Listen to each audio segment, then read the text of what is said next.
So here on the screen, we have the list of the transits that are happening for this week here of April 12th through April 18th. And starting off here, we are continuing along with this new moon in the Ravati Nakshatra. So this started out late on the 11th, and we are continuing this out here in Ravati. This is a fresh new start. And if you have not checked out that new moon video on this new moon in Pisces in the Ravati Nakshatra, make sure to check that out. This is a great time for creativity. This is a great time for starting a new project, for tapping into your intuition, your imagination, especially as this is in the Ravati Nakshatra, which is very practical. And we talked a lot about that in the video. So once again, if you have not already checked that out, make sure to give that a look. Here on the 13th, the moon is going to shift forward into the Ashwini Nakshatra. So we have completely cleared out the zodiac, and we are starting off in the beginning of the zodiac now with this Ashwini Nakshatra, where, if you recall, this is symbolized by a horse. This is a nakshatra that is controlled by Ketu. This is all about this energy, this force, this internal strength and agility. So this is this charge ahead, this charge forward with this energy of Ashwini. And this is very good as we're coming out of a week where there's been a lot of this mental confusion and thoughts being all over the place, being very confused. Again, this is a huge theme of what is coming here with this Mars and Gemini, Mercury and Aries transit that is actually going to start off this week.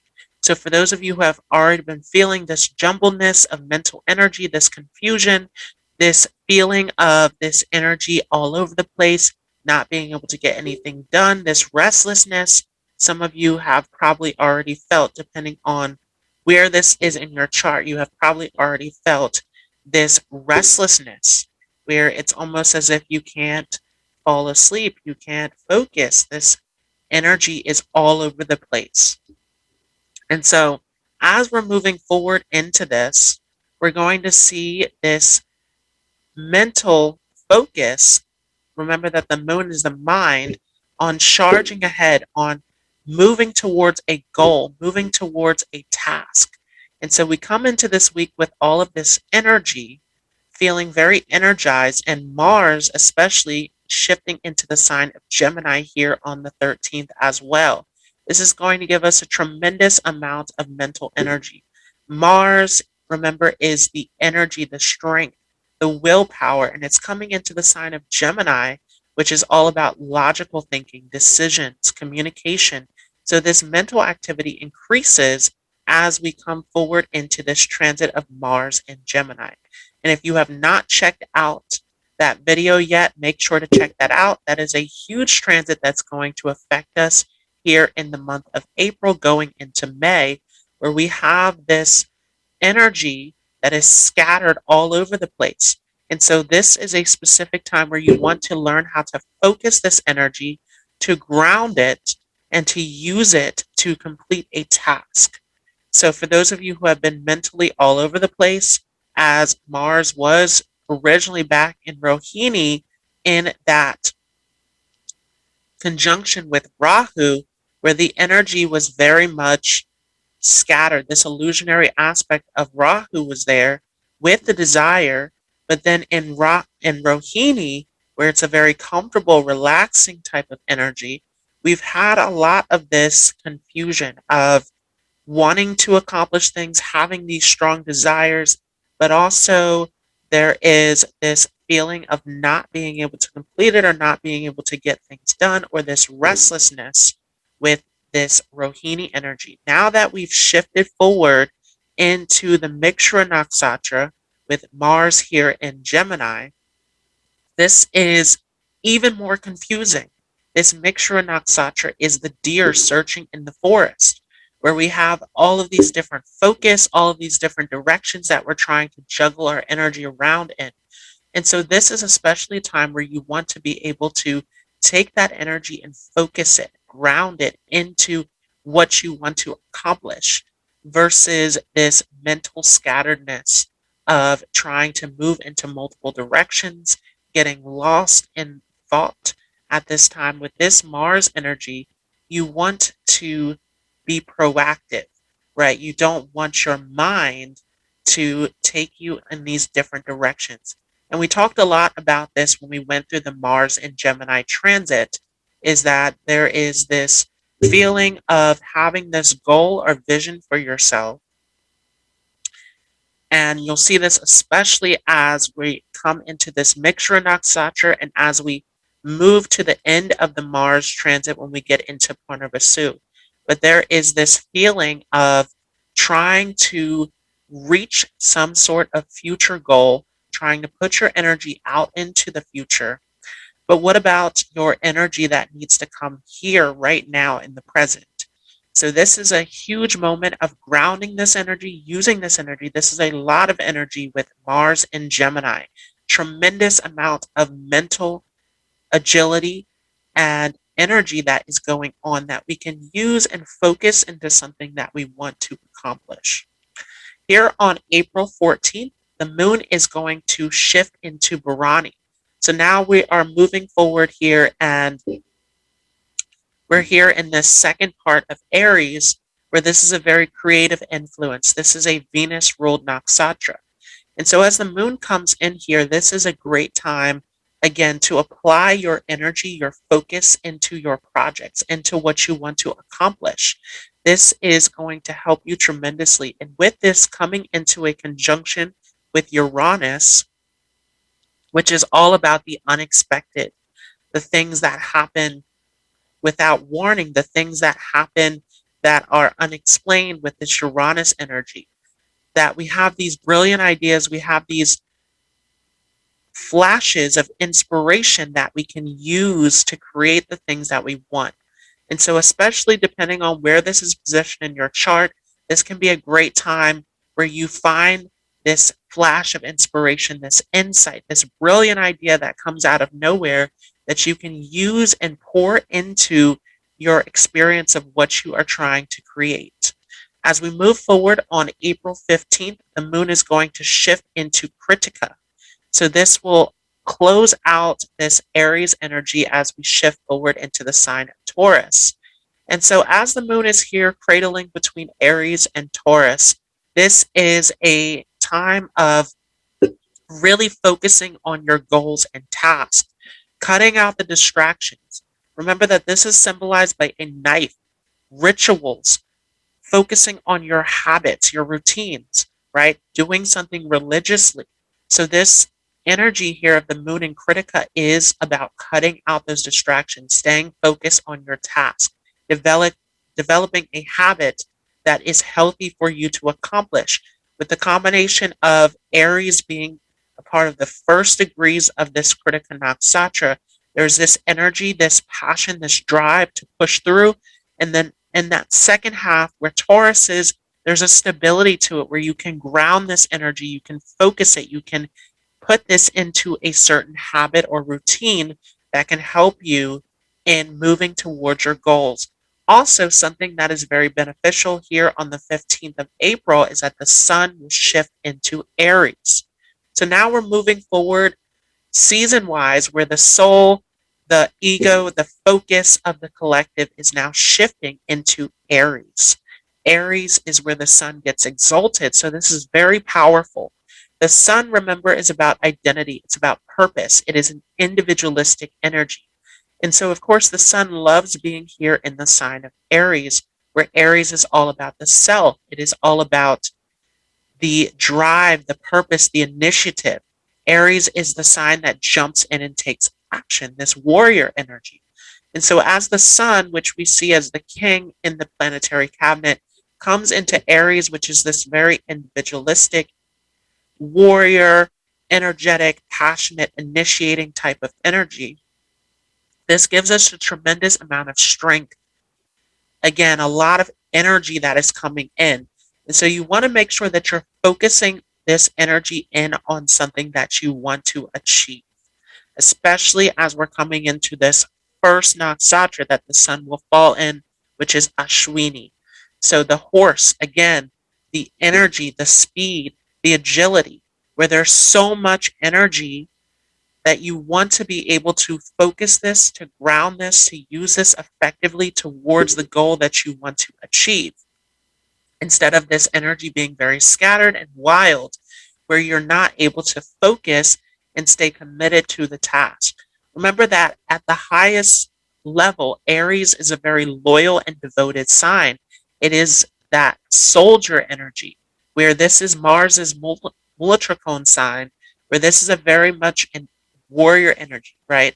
Mars takes the orders of the king, of the sun. Mars is like a soldier. It follows a discipline, a regiment. And so this type of energy is congruent with Aries at the highest degree, at the highest vibration. At a lower level, this is more of a childlike, spontaneous energy.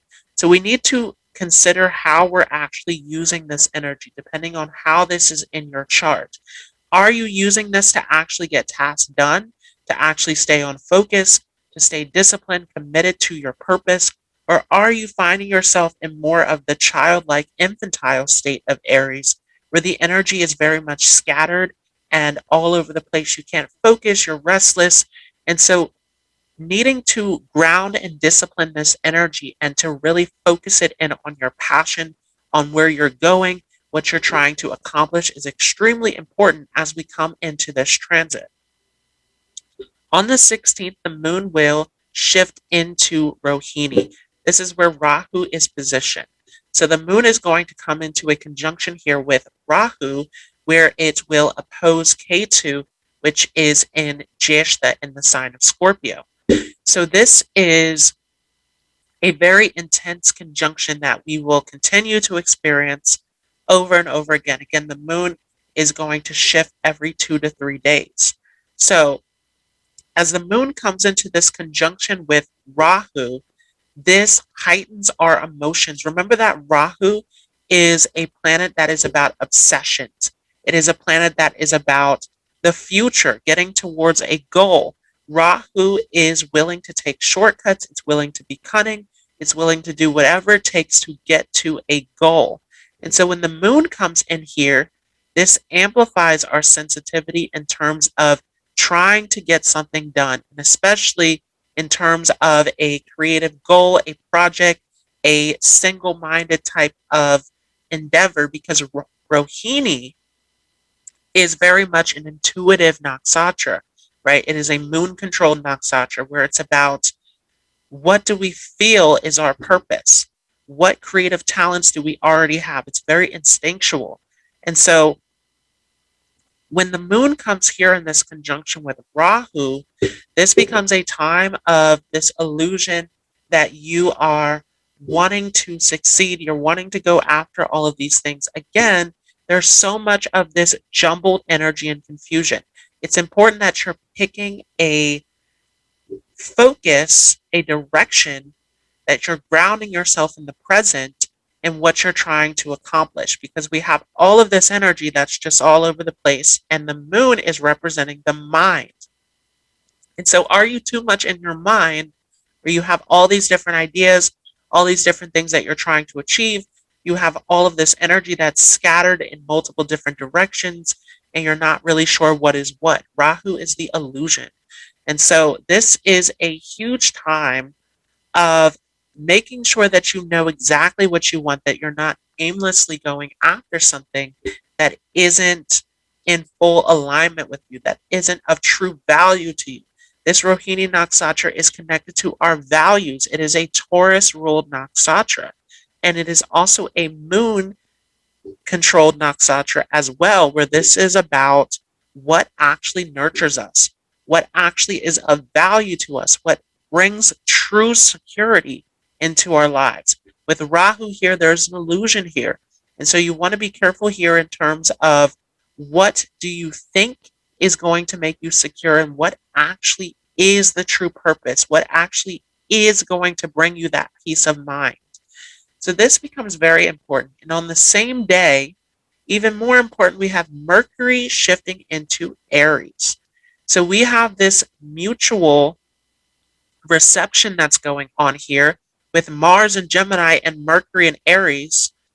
Mars is the ruler of Aries and Mercury is the ruler of Gemini. So this is a mutual reception. They are actually reflecting one another. And so this heightens that mental activity, that energy that is all over the place, scattered all over the place, and now needing to figure out how to ground this energy, how to focus this energy, because now we have all of this mental activity going on. And make sure to check out that video on Mercury and Aries. It is a short transit, but it's highly important in amplifying all of this energy that's going on, this restlessness, this impulsiveness of Mars and Gemini.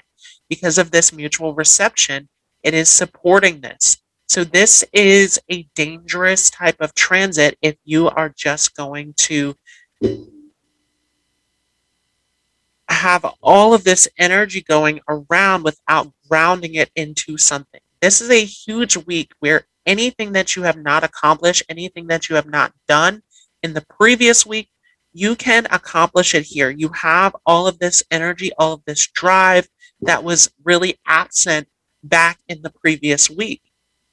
In the previous week, all of these desires were going around, but this energy was not fully intact. Now we have all of this Aries activation starting up.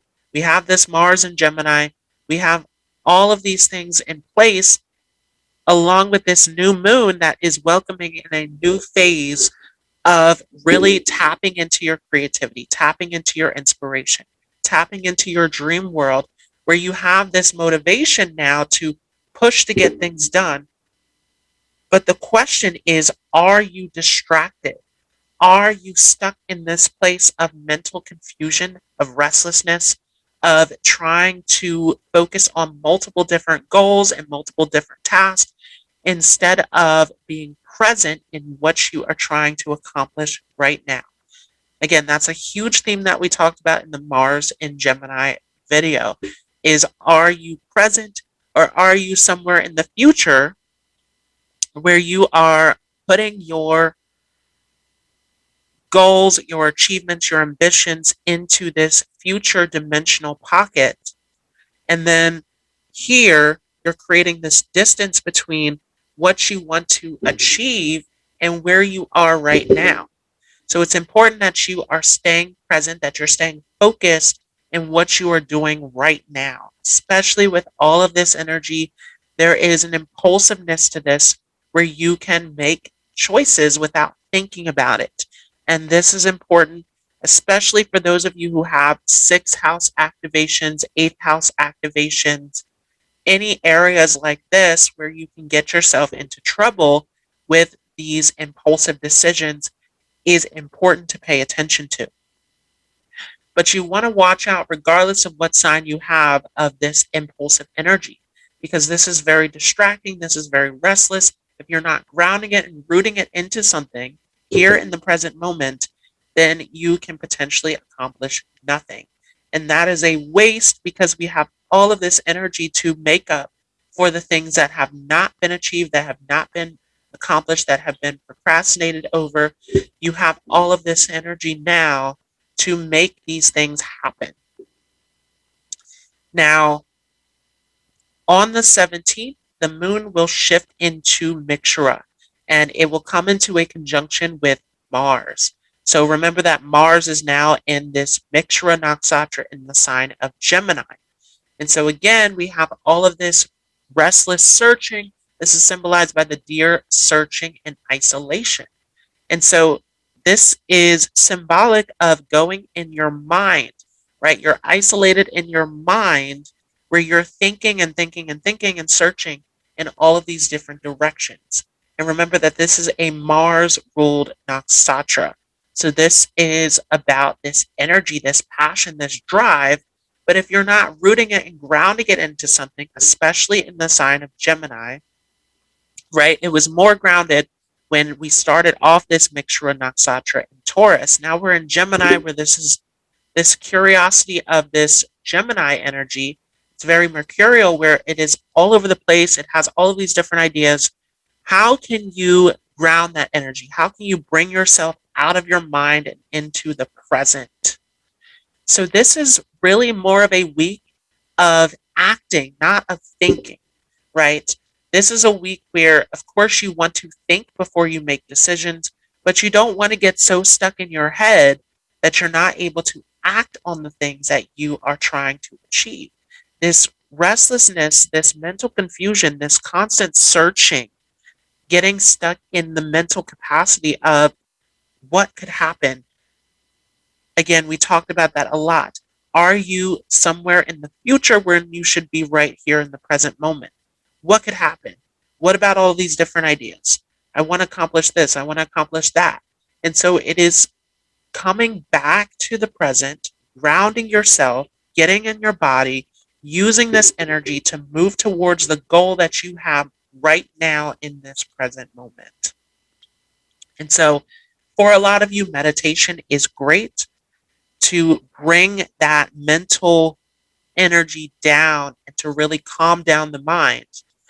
But there's other things in your life, depending on who you are, finding those activities, finding those coping skills that can help you calm down the mental activity, because this is going to really spiral out of control with this mutual reception that we're having between Mercury and Aries and Mars and Gemini. Now, on the 18th, last day of this week, we have the moon shifting into Ardra. So we will finish out this week here with the moon in Ardra, and that will take us into next week. Ardra especially can heighten this mental activity that can very much distract us. Again, we're here in the sign of Gemini. This Ardra Nakshatra is in the heart of Gemini, and this is very much an energy where this is a Saturn-ruled nakshatra. Now, you're probably thinking that Saturn is going to give discipline, it's going to ground things, but this is an Aquarius Navamsa. So this energy of Saturn is more Aquarian-like, where this is the researching, the looking into the future, the coming up with unconventional ideas. Again, there's too much of this. What about this? What if I come up with this? What if I do this? And so needing to ground this, focus this. This is a great time for research. This is a great time to experiment. This is a great time to work on a new project. But make sure that you're grounding all of this mental energy. This practicality of Mercury and Saturn should be logical, should be grounded, but it's really not with all of this Gemini and Aries activity that's going on right now. Right? There's too much of this searching and trying to put our minds in multiple different places, this nonstop restlessness and energy to try to achieve things. Remember that Gemini really is not the mature placement for Mercury. It's Virgo. Mercury is exalted in the sign of Virgo, where it becomes much more grounded, much more practical. In Gemini, it's more of the curiosity, it's more of the searching. And so you want to be able to slow down this mental activity and really focus in on your goals and achievements of what you're trying to accomplish.